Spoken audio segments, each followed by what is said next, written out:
Hi everybody, my name is John Schiffler with Schiffler Equipment Sales. I'm here today to talk to you about the UltraDog.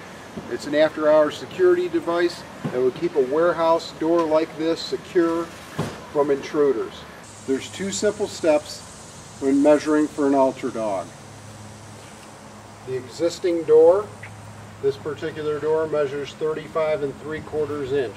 Step number 2 is you simply measure from the door to the frame.